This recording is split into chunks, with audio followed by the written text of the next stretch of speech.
I just wanted to welcome you all. I know that you're very busy at this time of the holiday season, and so we want to keep this right on point and be very conscious of the time here. But we'd like to just introduce ourselves. We're going to be talking today what it takes to be a leader and how to lead your team and advance your career. This is something at Hanna Recruitment Solutions we've put together. We're going to do regular webinars throughout the year. The series is called Foodies Fulfilled, and we're going to be focusing on topics within the food and beverage sector to help you with any challenges that you may be having. So, as I said, today's topic is what it takes to be a leader and how to lead your team and advance your career.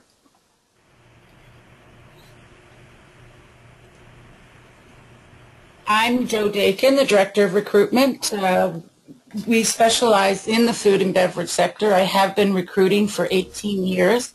Certainly I've seen a lot of changes and changes within the recruitment, how we do things. I mean, who would have thought 15 years ago that I would be doing a webinar? That's really new, and we've got to stay in touch and be changing with things that are going on, and that's what we're doing today. So I'd like to introduce our guest today. I'm so pleased to introduce Tanika. She's the Senior HR Leader for Oracle Corporation. You can see up in the right-hand corner, that's her head office that's located in Mississauga up on Matheson.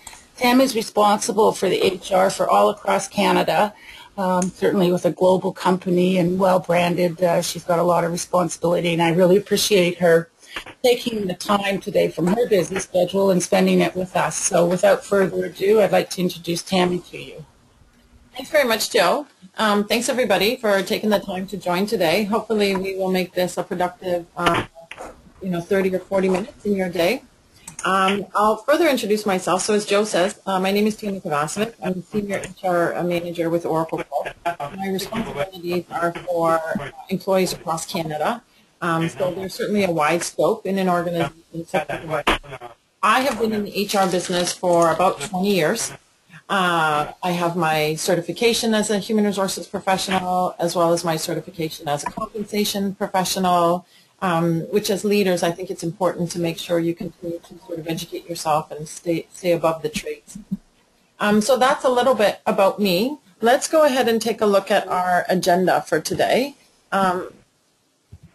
We are going to look at sort of the what and the why of leadership, some of the traits, the impact of a leader and how that can be effective or ineffective. We'll talk about some levels of leadership and how you can sort of pass from one level to another. We'll talk about hierarchical leadership versus, real leadership, which doesn't actually come from a position or a title. And then we'll talk about how you can extend your influence as a leader. So just before we go and get started, I wanted to find out a bit about who was on the line, so who the audience is. So we wanted to ask, what type of role are you presently in? Are you in so you can see that Jo has put up a poll.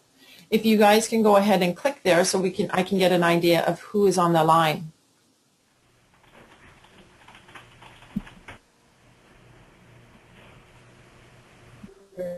Let's hopefully we're not having technical difficulty in this area too.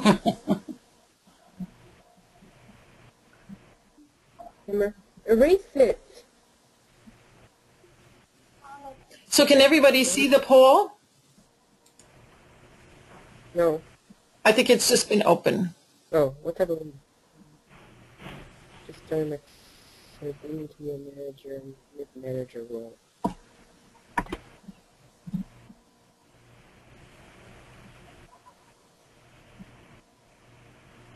So we'll just give another minute for people to continue the vote. It looks like we're almost there. So it looks like we have a good blend of people on the line from grooming to be a manager. The majority are in a mid-manager role, and certainly some senior managers. So that gives us a good idea of who's on the line. So the next question we wanted to ask just before getting started is, what do you want to get out of today's session? So you can either type in the chat box or go ahead and just tell us.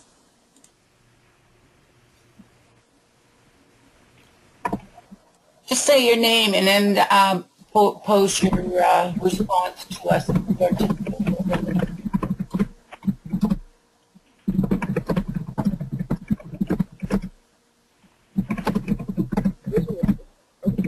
Where's your race?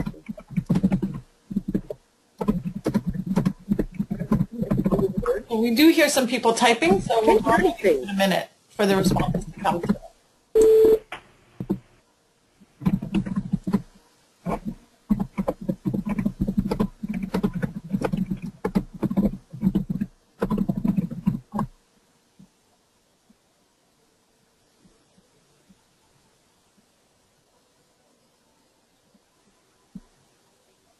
We haven't seen any responses yet, but I did hear some typing. Does anybody want to throw out there auditorially what you would like to see for today?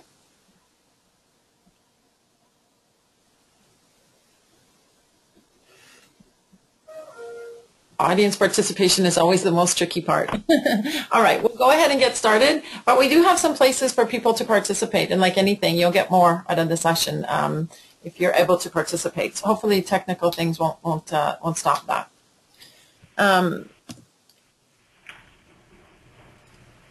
right, so as I've often quoted and often been quoted as saying, leaders are readers. So one of the things about being a leader is really trying to make sure that you are on top of new trends, new business practices, new things in your industry. So you do want to make sure that you're sort of well-read. Hold up. That you're well-read. One of the books that I recently read, Start With Why, Simon Sinek, is a really great book I would recommend for any leader. And this is a quote from that book. Leading means that others follow you, not because they have to, not because they are paid to, but because they want to. So that is really being a leader without necessarily holding a title of a director or a manager or a vice president. It's being someone that others see value in the work that you do and the approach that you take, and people wanting to lead. That's really the goal of leadership. It's not necessarily to be in a positional title, but it's to get to the place where people want to follow you. So given that everybody on the line is essentially in the food industry, I thought we would take a minute to talk about the Maple Leaf Foods recent leadership crisis, if you will, and see if anybody remembers that. So I'm sure in the food industry we would not have forgotten. McCain Maple Leaf Foods had an issue with Listeria back in 2008. Does everybody recall that? Recall the details of that?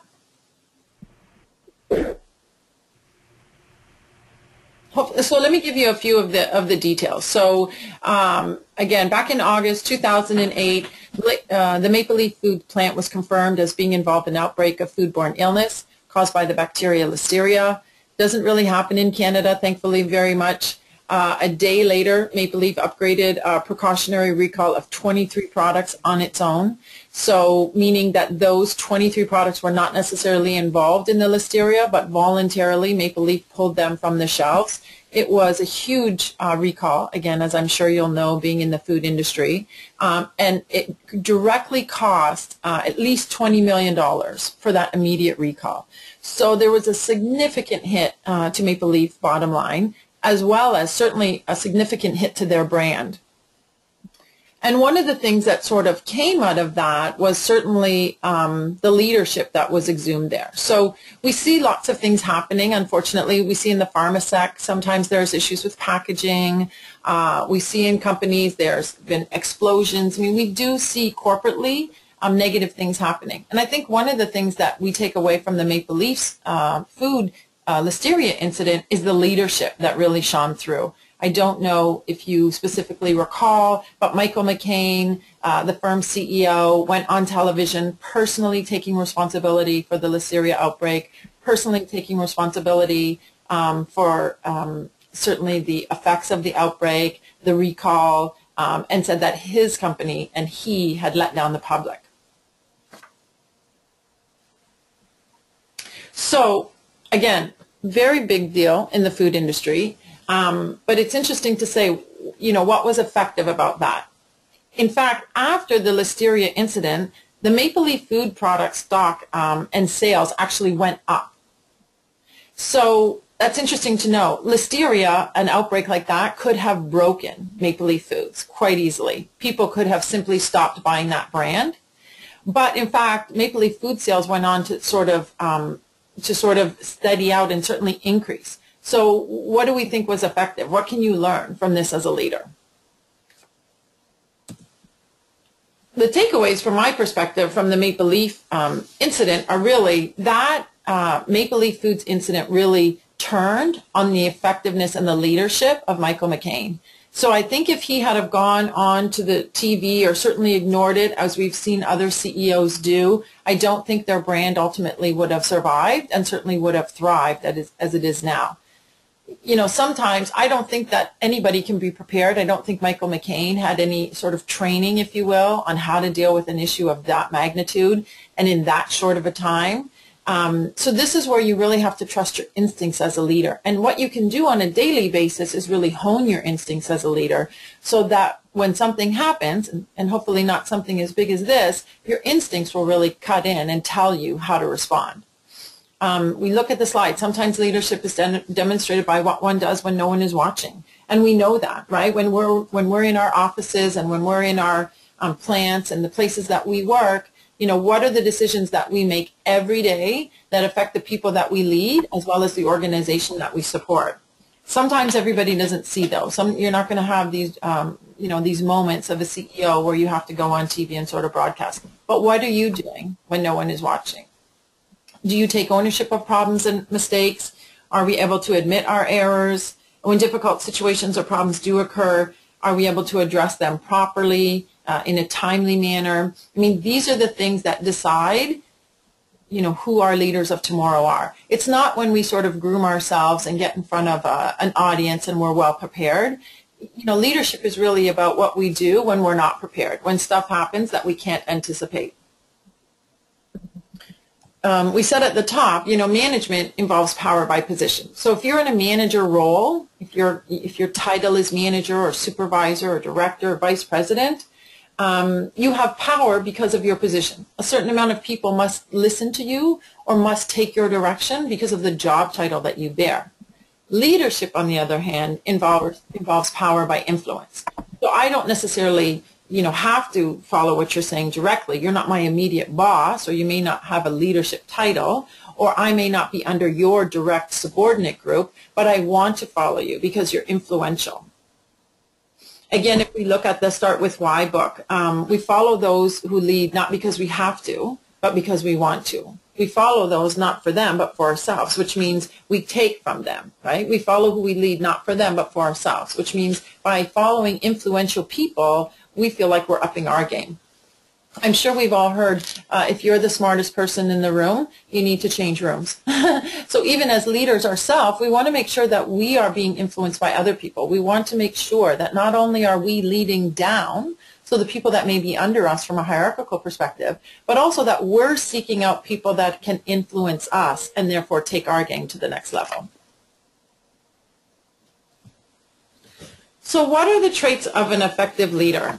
I'll throw this out for a minute. I know participation has been somewhat difficult, but I do want people to have an opportunity to sort of participate. What do you think on the phone are traits of an effective leader? Either traits that you feel you exhibit as an effective leader or that you've seen others exhibit. So everybody has been put off of mute, so we can speak up, or you can use the chat box, whatever you feel more comfortable with.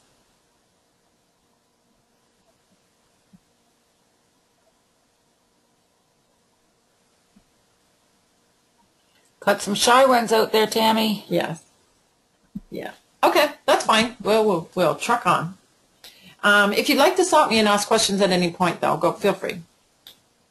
So what are the traits of an effective leader? I think we, hopefully can all imagine someone that we have been influenced by over our careers and try to disseminate from that influence what it is about them that made them influential to us. So things that come up in terms of effective traits are things like authenticity. Authenticity. Do we live by the values and consistently align our actions with our values? So effective leaders do that. They're very authentic. They say what their goals are. They might state what their high-level goals are, either for themselves or for an organization, and they make sure that everything they do aligns with that. Vision is another really important trait of a leader. Are we maintaining a consistent and compelling vision and direction and purpose? So what that means is, have we given people the framework as to why they should listen to us, why they should follow us? So again, if you think back to our early slide, we're not wanting people to follow us because we are in a manager or director role. We're wanting people to follow us because they understand our vision, they understand where we are trying to go, and they want to go there with us. They want to help us. That is such an empowering trait as a leader. As a manager, I may have to sort of, hit you with a stick, remind you of deadlines, give you deadlines, and sort of, babysit you to a certain extent. As a leader, if I can tell you where I want to go, if I can tell you what the goals are from a team perspective, then you're more bought in, hopefully. If I can demonstrate my vision and why it is important, then you're more bought in. I no longer have to follow you with a stick. I just have to tell you what our end goal is. And in general, people that are influenced by those goals and understand those goals will work on their own to fulfill those goals. So vision is really important. And some of this stuff needs to take time. You need to, as a leader, take time to understand what is your vision. What is your go-to proposition? What is it that you want to lead your teams to do? These things don't just sort of percolate on their own. Really strong leaders will take time. Every Monday morning, set aside an hour. Every Friday afternoon, set aside an hour. Whatever it is that works from your scheduling perspective. But you need to set aside time to figure out what is your vision, to figure out how is your authenticity played out. If you want to be an influential leader, it takes time on your own calendar to make sure that you're doing that. Communicating. Communicating is a really effective trait as a leader. We all talk every day, but are we effectively communicating? Are we explaining the why? So are we answering questions, yes, no, do this, do that? Or are we saying, here's what we're trying to accomplish, does that answer your question? The more whys you give people, the more answers they can figure out on their own. So then as a manager, instead of spending all day answering questions or directing your team, they can start to understand the vision and know the answers themselves. It really can free up a lot of your time. Of course, some other traits of an effective leader are demonstrate integrity, honesty, and fairness. People want to know that you are treating people fairly, consistently, that there's some integrity behind your decisions. And that is really true even when you have to make negative decisions. So when you have to cut back on things, or when an employee has to be dealt with for absenteeism or lateness or performance or whatever the issue may be, people want to know that you have got that and you're dealing with it consistently. You want to make sure you align and influence your teams towards achieving of the goals and involve others. Influential leaders do not try to do everything on their own. And the task of delegation is not an easy one, I must say. Those of us who have been in management for a while can try to recall back when we first became managers. We thought we would just do everything ourselves. It's really not how an effective leader works, because you're not growing your employees. Your role as an influencer is to really involve other people, give them responsibility, have them report back to you. You don't have to let them go, without direction or too far from the reservation, if you will, but make sure you are influencing and empowering others. Give them an opportunity to grow and learn. If you do, those people will follow you anywhere. And effective leaders lead by example, right? You always want to act as a role model with positive values, behaviors, and work practices. You want to make sure that you're putting in, the work practices and factors that you want to see from others. So anytime, you have an opportunity, you want to be the role model and lead by example. You want to be the change that you want to see in your employee population. So, these are some of the traits. I talked about them, but certainly, out in visual form, for those of us who are more visual, you want to build effective and lasting relationships. Leadership and influencing people is all about relationships. And almost everything that we do in life is about relationships.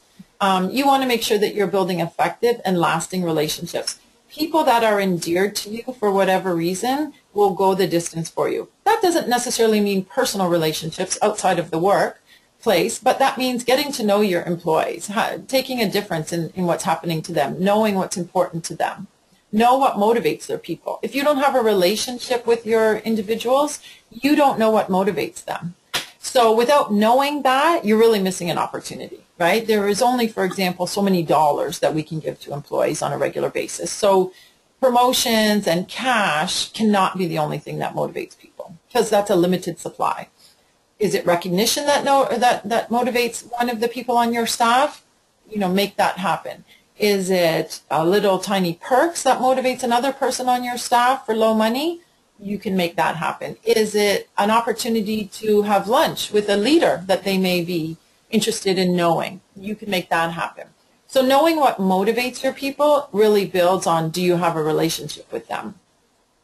Again, make others feel important. Make your employees feel like they have an influence in what happens, that they have a say, that they're part of what is happening in the goals and achieving those goals. Make sure that you're visible to the team, obviously, as an effective leader. Maintain a results-oriented focus. At the end of the day, it is a job, and we're here to get things done from an organizational perspective. So you certainly want to maintain that focus on that. And empowering others, inspire, encourage, enable others to want to follow through. That is the best thing that you can do as an effective leader. It's delegation sort of 2.0, right? So delegating is telling people what to do. Empowering them, inspiring them, and encouraging them, you will see the breadth of how much further they can go, as opposed to telling somebody, you need to file this widget, you know, by this date. People will do that, but if they're empowered, inspired, and encouraged, they'll figure out a whole new widget for you, a whole new system for you, come back. That's really how you can expand your influence. Any questions to this point?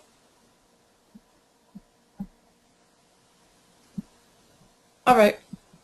So why is the ability to influence others important? We're going to go ahead and put this as a poll. Okay, we didn't put this as a formal poll. So again, I'm going to stop for a minute, try to have individuals type into the chat box. If you're having a problem typing into the chat box, everybody's unmuted, so certainly you have the ability to speak. But why is the ability to influence others important within your organizations? So if you can provide some feedback on that, then we can sort of give you some advice or tailoring to what's important to the people on this line.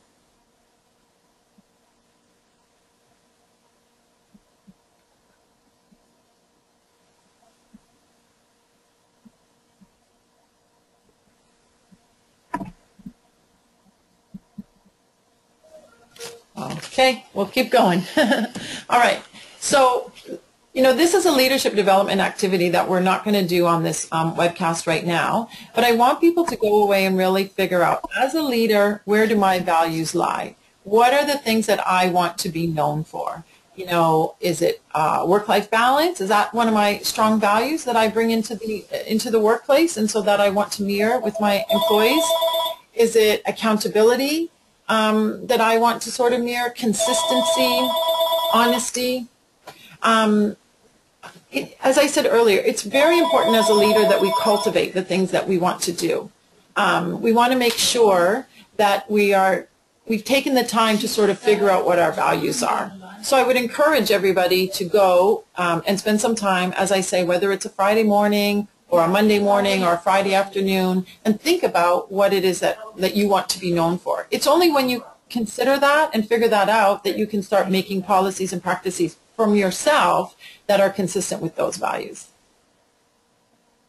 So let's go ahead and talk about some levels of leadership. As I said, there's a difference between positional power and sort of influential power. So positional power is, you know, I have a manager title and people have to follow me because they have to. That's sort of the first level of leadership, if you will.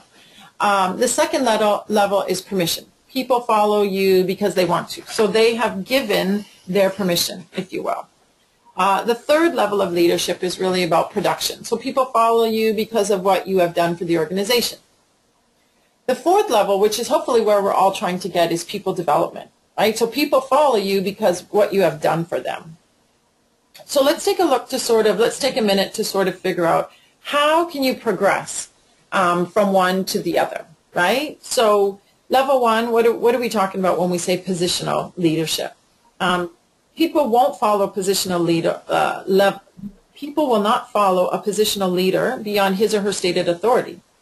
So that means, I'm only going to do what I have to, right? So that's sort of the first level. So that means you tell me I have to build the widget by Friday, and I'll build the widget by Friday. But if I see a problem with the widget, I'm not necessarily going to interject. I'm not going to fix it. I'm not going to make it better. I'm just going to do the basics of what you told me to do. And then level 2, permission, people follow this level of leadership because they want to. But at this level, you lead by interrelationships. So the agenda is people development. The leader denotes the time, the energy, and the focus on the followers' needs and desires. So people are following you because they're saying, okay, well, you're not a bad leader, so I'm giving you my permission. I'm going to follow you. But I'm still on the fence in terms of whether or not you're influencing me, but you've certainly stepped it up from level 1, if you will. Level 3 is about production. So morale is high, turnover is low, people are happy, generally their needs are being met, the goals are being realized, leading and influencing others is fun, everyone is results oriented, and people follow you because what you have done for the organization. So they see you as somebody who's getting things done, and everybody wants to be sort of attached to the train of things that are getting things done. There's generally more outcomes, there's generally more rewards, there's generally a better atmosphere to be part of that type of team. So people certainly want to go there. It's you're getting things done, you're getting praise from the organization. It's a good place to be. And then 4 is really a leader is great not because of his or her power, but because of his ability to empower others. Empowering is really the level that you want to get to. Workers maintain their own responsibility for work is getting done. So your responsibility is to really, at level 4, direct, influence, coach, not manage day-to-day tasks. You've empowered others, so they're going to do that by themselves. All you have to do is make sure you're giving guidance and direction. This is really how you can sort of extend your influence far beyond sort of your team. This is where people want to work for you. People want to be influenced by you because you are helping other people's careers. You are growing people's skill sets. So that's the place where we want to be as a leader. Any questions on that? All right, we'll keep going. So how do we progress through the levels of leadership, right? There's many different people on the phone. When we did the poll, there were some aspiring leaders, some mid-level, some senior leaders. Wherever you are from a hierarchical perspective, meaning, manager, director, vice president, you may be at a different place from a sort of levels of leadership perspective. So keeping that in mind, how do you progress through? So each time there's a change in your job or you are working with new people, you start at the lowest level again. Because remember, we said that leadership is based on relationships. So if I'm new to your team or if I'm new to your organization, I'm going to start at the bottom level of leadership with you. I'm going to lead. I'm going to let you tell me what to do because you're my boss, and I'm going to do that. Hopefully, as you build a relationship with me and build trust with me and coach and empower me, I will voluntarily sort of rise up through those levels of leadership that we discussed. The higher you go, the higher level commitment from the leader and the follow. You can't skip levels, right? So I can't come to you. It's just not a natural sort of human behavior that I would come to you and right away I would think you're the guru and sort of follow you at the 4th level right away. It is a progression. It's like a relationship. Relationships build over time. What that means is that you need to make sure you're constantly fostering that relationship. And making sure that you've always got the basics right with people. So you're always, go back to your value statement that I ask people to think about, right? You're always leading your values. If you say work-life balance is something that you have a value for, then you want to make sure you're demonstrating that to your people. If you say that hard work is a value that you embody, you want to make sure you're role modeling hard work for your people. So you have to be making sure that you're checking in with your people and you're building that relationship. That is really how you progress through sort of the levels of leadership. And you will not be in the same place, sort of on the same level, if you will, with all of your people. You'll have some people that have worked for you for years and years and years. they likely have a higher level of trust in you, and you're leading them at a higher level. You'll have junior people who haven't worked for you a long time who are not sure. And the way people get sure is once you've had an opportunity to demonstrate something. So I'll give you an example. You say that you are results oriented, you're fair, you're consistent. So I'm a new employee. I'm hearing you say that. I think those are good words. As a new employee, I like that. But now I've made a mistake in my job. So I've done something that is an obvious boo-boo. You find out, either I come to you or someone else has brought it to your attention. How do you respond? However you respond tells that new employee, tells me whether I go up to the next level of leadership with you, whether I trust you, whether what you said your values were actually are consistent, or whether you're inconsistent. So you tell me that you value hard work and you have no problem making mistakes, but now a mistake has happened. What are you going to do? So this is where you really want to figure out and make sure that you as a manager are consistently demonstrating the things that you want to demonstrate. So if I say that I have no problem with mistakes, I think mistakes are opportunities to learn, then when someone makes a mistake, I need to make sure that how I deal with that is consistent with that statement. It would not be the time, for example, to pounce or point fingers or to yell and scream. It would be time to say, okay, you've made this mistake. Let's figure out how to fix it, and let's figure out how not to do it again in the future. Now, again, if someone's making the same mistake, over and over and over and over, that conversation certainly starts to change over time.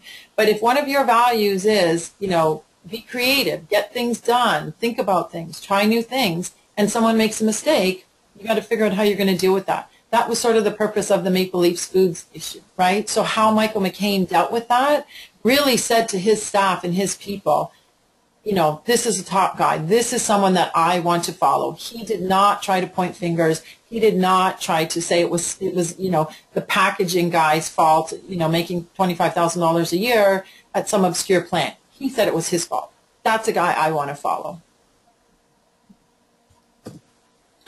So, how can you extend your influence, right? This is what we're really here to hopefully provide some thoughts, provide some ideas that you can go back to your office with and sort of start to think about, right? So ways that you extend your influence, promote your vision and beliefs, and take some time, as I would encourage you to do, to figure out what they are, right? So promote your vision. Be authentic to your beliefs, values, and vision in everything you do.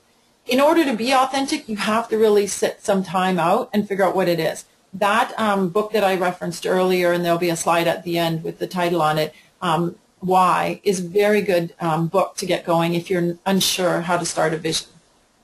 So vision is certainly something that companies have. They have them posted on bulletin boards. They have, posters printed up, and that's all great. But you can have your personal vision, right? What do you personally want to get from your team? What do you personally want to do this year with your team?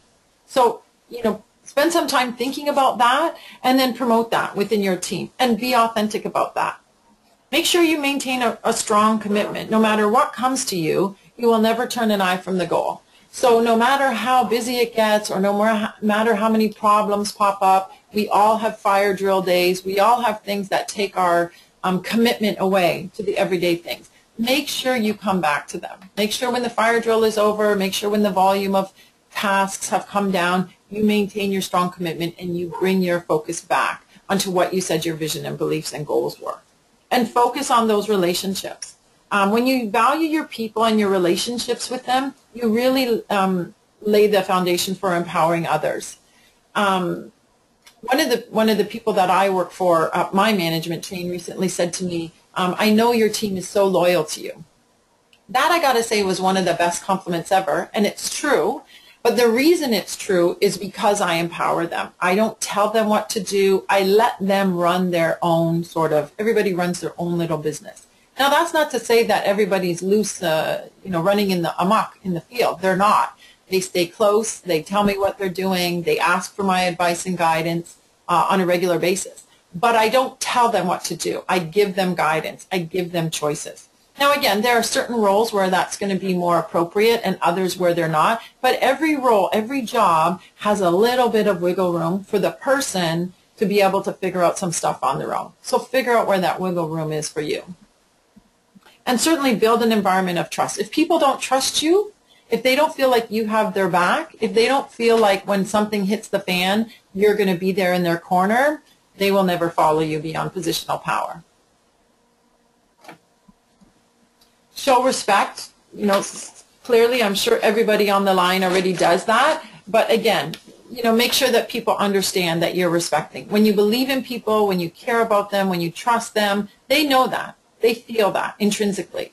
That respect inspires them to want to follow you. They want to be around you. You're a person of influence for them.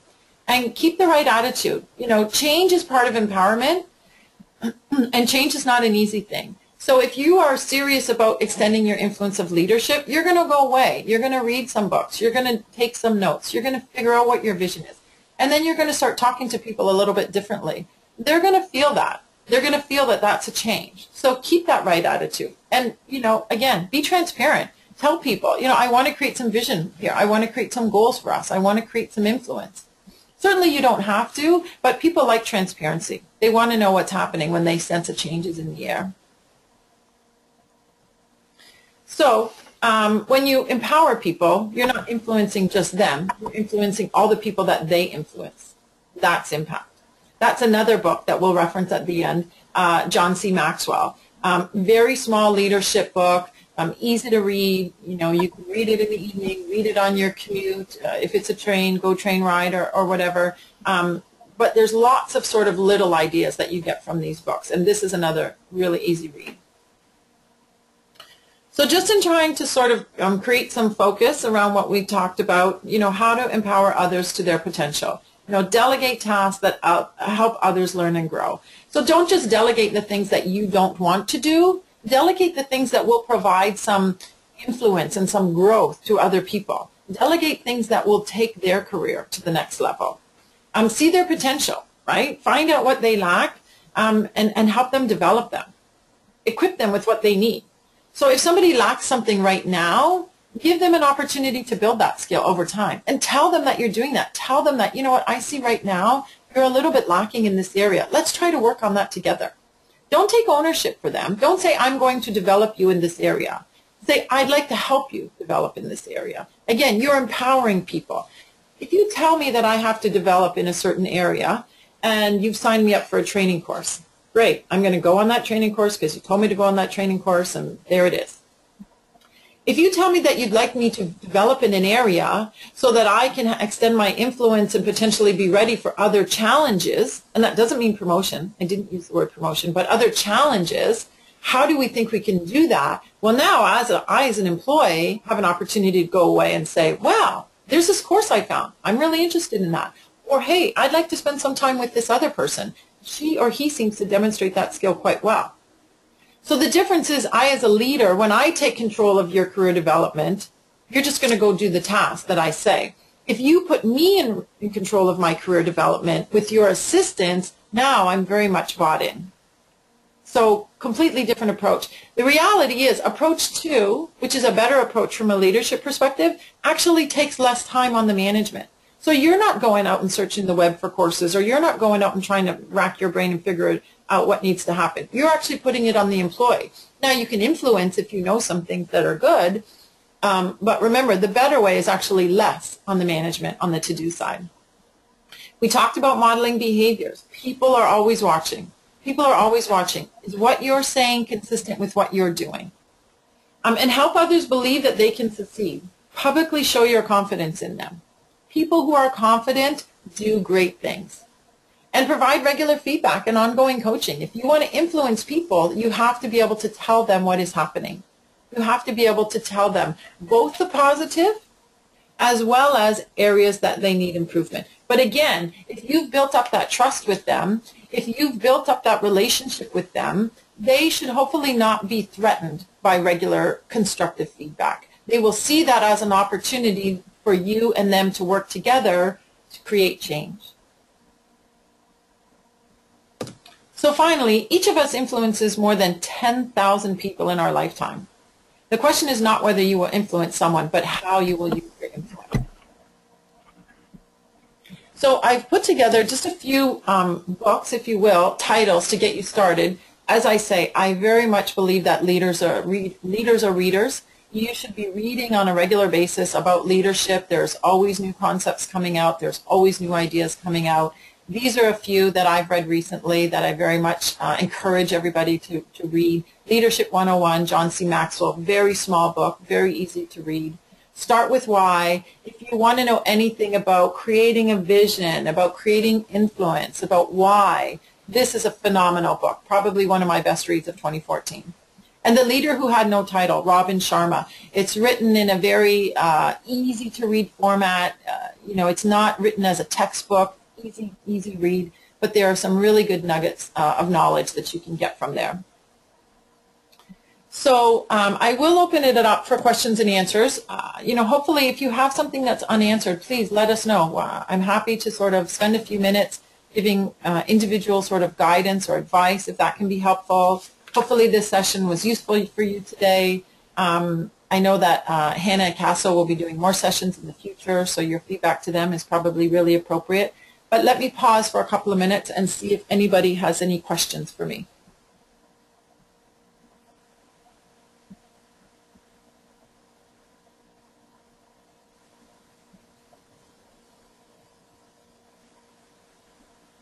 All right, I don't see any questions coming through the chat, and I don't hear any. So thank you for your time. Thank you for your attention today. I will go ahead and pass you back over to Joe. Thanks, Tammy. I really appreciate that. It's really imparted some great knowledge there that will be helpful for all of us in our day-to-day lives and to work on for the future. I'm not sure if we're having technical difficulties or we've just got some really shy people out in the group, which I find unusual for foodies because they've got such passion and energy. I will be sending out a survey, so at that point I will make it available for you if you do have questions that come into your mind, after you hang up today, that certainly we can get Tammy to maybe possibly answer them, depending on her time schedule, but we'll get the answers to you one way or the other. I just wanted to go through again, as Tammy mentioned, this series is called Foodies Fulfilled. We're going to cover off on different areas regularly through 2015, so you will see it on our website what the next topic is, and certainly we'll send out mail-outs again too. Some of the topics, we want to look into the sales, taking your numbers through the roof. So we'll get experts in those fields that have worked within the sales and been very successful. Product development, which is ever changing, as we've seen with, gluten-free and fat-free and so many free things. It's never free in the grocery store, though. But what's new in the kitchen, regulatory changes, things that possibly the government's putting out that could affect you, that you'll need to change within your, whether it be your quality, your product development, your packaging, your regulatory labels, things like that. So we'll get experts. But we wanted to cover off. If you have any areas of concern or experts that you would like to hear from us, let us know. And we'll make arrangements to get those topics for you for 2015. Again, we're Hanna Castle Recruitment Solutions. We specialize in the food and beverage sector. We would like to have that if you're a client and you have any upcoming projects you know about, beans where you're going to need some help with filling your recruitment voids, or if you know that people are leaving or that you need them to leave, for some recruitment, then certainly give us a call. And if you're a world-class candidate, we're always looking to help you to move your career into a new avenue that's even exactly with that. So certainly go on our website, hannahandcastlerecruitment.com. You can reach me at joe@hannahandcastlerecruitment.com, and you can pick up the phone and give us a call, 905-914-4277. So with that, I would like to say thank you to you all for attending. I know it's a busy time of the year, and we appreciate it. So look to the future, what we're having for January, February, March, to see what's coming up. And I wish you all a very happy holidays, and be safe. And we'll talk to you in the new year. Thanks so much. Bye-bye now.